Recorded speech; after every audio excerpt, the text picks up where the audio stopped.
তিনি মিটিংয়ে ব্যস্ত থাকায় সচিব মহোদয়ের প্রতি আমাদেরকে নির্দেশনা দেন। আমরা সচিব মহোদয়ের সাথে সাক্ষাৎ করে আমাদের ভিকটিম পুলিশ পরিবারের সদস্যদের বিষয়ে বিস্তারিত বলি।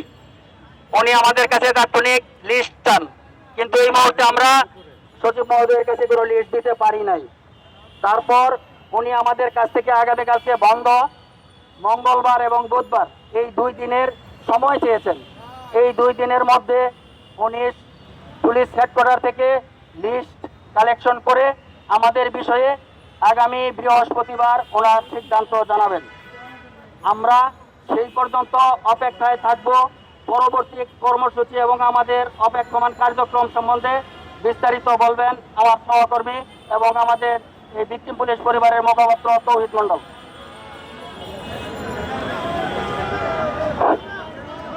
আমাদের আপনারা একটু শুনেন আমার কথা।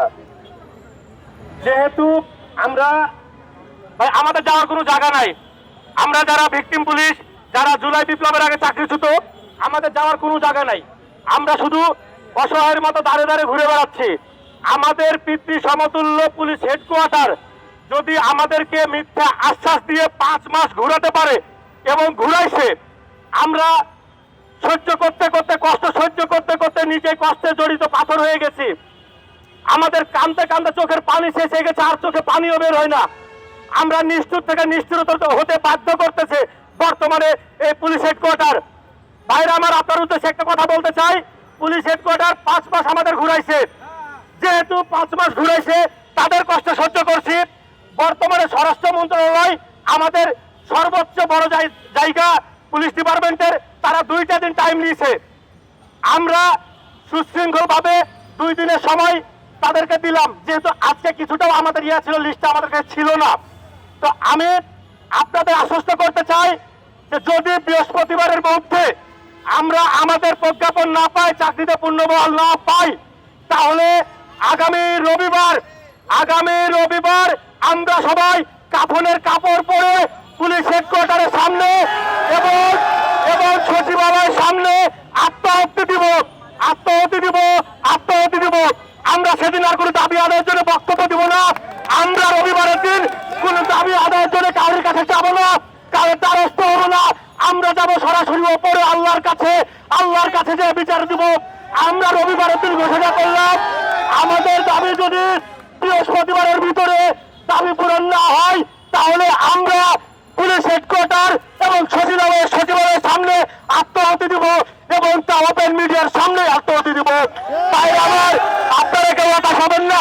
এবং আমি পুলিশ প্রশাসন, আমার সাবেক প্রশাসন পুলিশ ভাইদের উদ্দেশ্যে বলতে চাই, স্বার্থের উদ্দেশ্যে বলতে চাই, যারা আমরা নেতৃত্ব দিচ্ছি কিংবা যারা ভিকটিম পুলিশ সদস্য আছে, তাদের যেন এই রবিবার পর্যন্ত কোনো ক্ষতি না হয়, তাদের কোনো হয়রানি না করা হয়।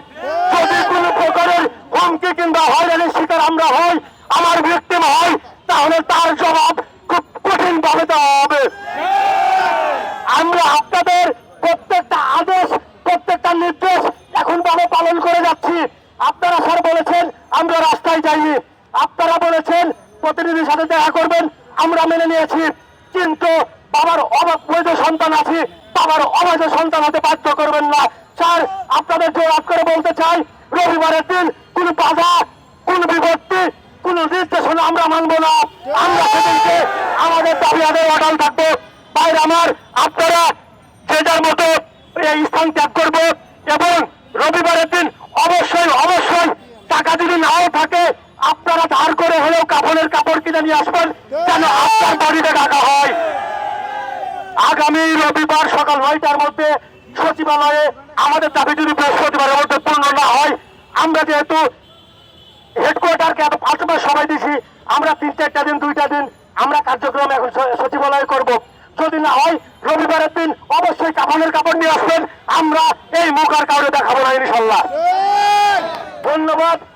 আবারও বলতে চাই, আমার ভিকটিম পুলিশ পরিবারের উপরে কোন প্রকার হুমকি এবং আঘাত যেন না আসে, সেই দিকে লক্ষ্য রাখবেন।